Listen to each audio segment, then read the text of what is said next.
স্বাস্থ্য ভবনের সামনে জুনিয়র চিকিৎসকদের ধর্ণা অবস্থান চলছে। স্বাস্থ্য ভবনের সামনে টানা 6 দিন ধরে তারা ধর্ণায় রয়েছেন।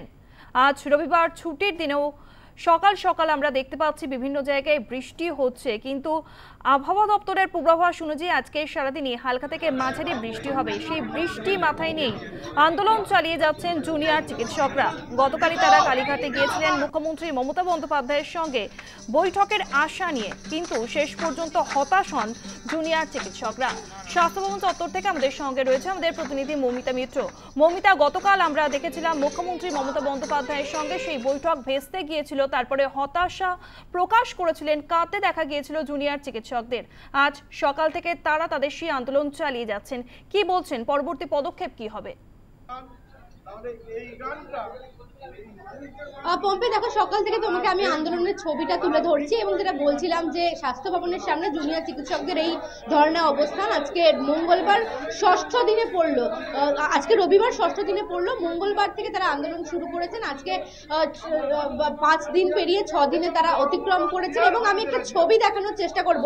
জুনিয়র চিকিৎসকরা তারা যেমন আন্দোলন করছেন, এই মুহূর্তে দেখা যাচ্ছে পর্ণশ্রী থেকে কিছু মানুষজন তারা এসেছেন, তারা এই আন্দোলনকে সমর্থন জানাতে, এবং তাদের মধ্যে ডাক্তাররা রয়েছেন, চিকিৎসকরা রয়েছেন, সাধারণ মানুষজন রয়েছেন, ছোট বাচ্চারা রয়েছে এবং তার সঙ্গে একেবারে বয়স্ক থেকে শুরু করে সমস্ত মানুষজনরা তুমি দেখতে পাবে এখানে জাতীয় পতাকা হাতে নিয়ে তারা এখানে এই আন্দোলনকারীদের সমর্থন জানানোর জন্য তারা এসেছেন এবং তারা এখানে এই আন্দোলনকে সমর্থন জানিয়ে স্লোগান দিচ্ছেন এবং আন্দোলনের যে পাশে রয়েছেন সেই বার্তাই তারা কার্যত দিচ্ছেন। বয়স্ক মানুষ, বয়স্ক মহিলারা যারা রয়েছেন তারা দেখতে পাওয়া যাচ্ছে যে পর্ণশ্রী থেকে, সুদূর পর্ণশ্রী থেকে তারা এসেছেন এই স্বাস্থ্য ভবনের সামনে এই আন্দোলন মঞ্চে। আমি একজনের সঙ্গে একটু কথা বলবো। আপনি একটু আগে বলছিলেন যে কর্মজীবনের কথা, আপনি বলছিলেন আমার বোনের রক্ত যাবে না তো ব্যর্থ, আমার মায়ের রক্ত হবে না তো ব্যর্থ, আমার বোনের রক্ত হবে না তো ব্যর্থ, আমার মায়ের রক্ত হবে না তো ব্যর্থ। We want Justice! we want Justice! we want Justice! I want Justice! you want Justice! you want Justice! you want Justice! I want Justice! we want Justice! we want Justice! we want Justice! we want Justice! we want Justice! justice for Article! justice for Article! justice for Article! justice for Article! we want Justice! we want Justice! we want Justice! we want দেখো, এখানে চিকিৎসকরা অনেকেই রয়েছে, আমি চিকিৎসকদের সঙ্গে একটু কথা বলবো। আপনি পর্ণশ্রী থেকে এসেছিলেন, বলছিলেন এই আন্দোলনকে সমর্থন জানিয়ে, এবং এই মুহূর্তে যেভাবে আন্দোলন চালিয়ে যাচ্ছেন জুনিয়র ডাক্তাররা, আপনারা সিনিয়ররা কি ভাবছেন ভাই, আন্দোলনকে কিভাবে সমর্থন জানাবেন? অল্প দিনের মধ্যেই আমরা সফল হব এবং আমাদের যে অভিপ্রায় রয়েছে আমরা সেখানে পৌঁছতে পারবো, সেটাই আমাদের আশা এবং ভরসা। আর এই জুনিয়র ডাক্তারদেরকে কুর্নিশ জানাই, কালকে পর্যন্ত যা দৃঢ়তা দেখিয়েছে, যেভাবে সংকল্পিত হয়ে ঐক্যবদ্ধ হয়ে যেভাবে লড়াইটা লড়ছে, এই লড়াই আমাদের জিততেই হবে। জেতা ছাড়া আমাদের আর কোনো সেকেন্ড অপশন কিছু নেই, আমাদেরকে জিততেই হবে। সিনিয়র চিকিৎসক রয়েছেন, তার সঙ্গে একটু কথা বলবো। আপনার এতদিনের যে চিকিৎসা কর্মজীবনে এরকম ভাবে কোন জুনিয়ররা তারা আন্দোলন করছেন ন্যায্য দাবিতে, এরকম আপনার অভিজ্ঞতায় দেখেছেন কখন? এইটাই প্রথম, ভালোই লাগছে। যেটাই বলে শর্টে বলবো, we want justice, justice for RG Kar, nothing more than that. আপনারা যারা এসেছেন আজকে, আপনারা কোথা থেকে এসেছেন বা আপনাদের কি বক্তব্য রয়েছে আজকে? আমরা তো ওখান থেকে আমরা লড়াই করতে, আমরা বোনের জন্য লড়াই করব, মা দুর্গার জন্য লড়াই করব। আমরা বোনের গানই হবে। আপনি একটা বিষয় বলছিলেন যে জন্মদিনের একটা বিষয় বলছিলেন। আপনার উত্তর মিডিয়া ট্রায়াল আমি দিতে আসিনি এখানে, আমি আমার বক্তব্য রাখতে এসেছি। আমি মিডিয়া ট্রায়াল পছন্দ করি না। আমি বস্ত্র কারখানায় কাজ করতাম, বস্ত্র কারখানার কাজ করে এসেছি। জুনিয়র চিকিৎসকদের যে আন্দোলন চলছে তা নিয়ে সিনিয়র চিকিৎসকরা কি বলছেন শুনবো।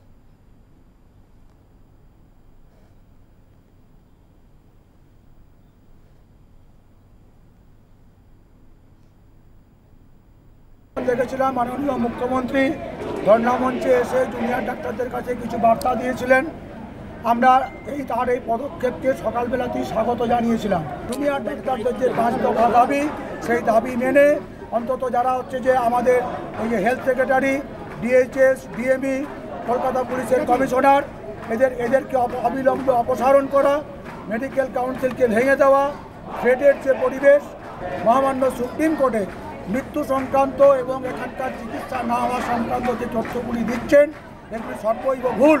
আপনি এই কাজগুলি থেকে বিরত থাকুন এবং জুনিয়র ডাক্তারদের দাবিগুলিকে আপনি মেনে নিন।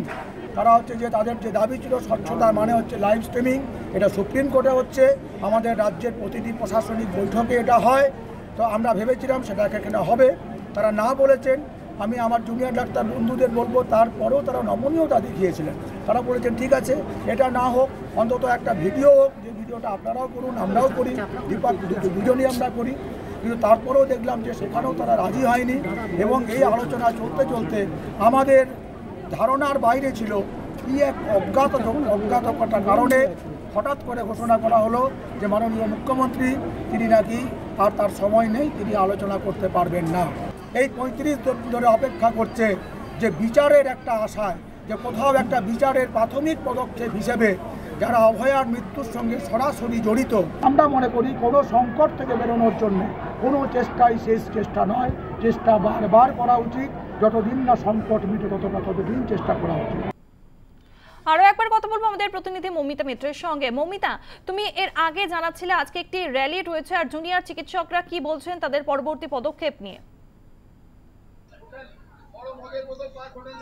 একেবারে তাই, দেখো আজকে ওয়েস্ট বেঙ্গল জুনিয়র ডক্টরস ফ্রন্টের তরফ থেকে সল্টলেক সেন্ট্রাল পার্ক থেকে একেবারে স্বাস্থ্য ভবন পর্যন্ত তারা আরও একটি মহামিছিলের ডাক দিয়েছেন এবং সেখানে যে 5 দফা দাবি নিয়ে তারা ধর্ণা অবস্থান করছেন, সেই 5 দফা দাবিতেই তারা আরও একবার মহামিছিল করবেন এবং সাধারণ মানুষজন, সাধারণ নাগরিককেও তারা এই মিছিলে অংশগ্রহণ করার জন্য আহ্বান জানিয়েছেন। এবং দেখো, আমি তোমায় যে ছবিটা দেখাচ্ছিলাম, জুনিয়র চিকিৎসকরা যে শুধুমাত্র এই আন্দোলন করছেন তা নয়, আপামর সাধারণ মানুষজন তারাও কিন্তু এই আন্দোলনে যোগদান করেছেন। আমি এই মুহূর্তে একজনের সঙ্গে কথা বলবো। আজকে রবিবার, ছুটির দিন, তিনি কিন্তু বাড়িতে সমস্ত কাজ সেরে এই জুনিয়র চিকিৎসকদের আন্দোলনের পাশে দাঁড়ানোর জন্য আন্দোলন মঞ্চে এসে হাজির হয়েছেন। আর যেটা আপনার সঙ্গে কথা বলছিলাম যে কোন তাগিদ থেকে আজকে এই আন্দোলন মঞ্চে ছুটে আসা?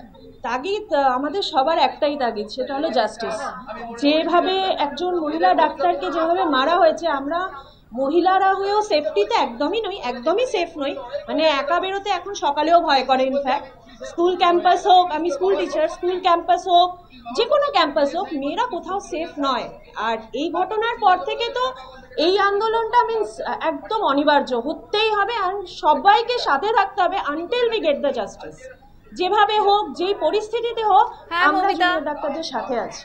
আপনি বলেন যে আপনি শিক্ষকতা পেশার সঙ্গে যুক্ত, তো সেই জায়গায় দাঁড়িয়ে সমাজের সমস্ত স্তরের মানুষ তারা পাশে এসে দাঁড়াচ্ছেন এবং যেভাবে সাহায্যের হাত তারা বাড়িয়ে দিয়েছেন, এটা বোধহয় অভূতপূর্ব একটা সাড়া। একদম, আমার লাইফ টাইমে তো আমি দেখিনি, ইনফ্যাক্ট আমার বাবা মায়ের লাইফ টাইমেও তারা দেখেননি এরকম একটা বিশাল আন্দোলন। মেয়েদের সুরক্ষার জন্য এই লড়াই, জুনিয়র চিকিৎসকদের এই আন্দোলন চলছে। তবে ওয়েস্ট বেঙ্গল জুনিয়র ডক্টরস ফ্রন্টের তরফ থেকে সেন্ট্রাল পার্ক থেকে স্বাস্থ্য ভবন পর্যন্ত মহামিছিলের ডাক দেওয়া হয়েছে। আপাতত ধন্যবাদ মৌমিতা।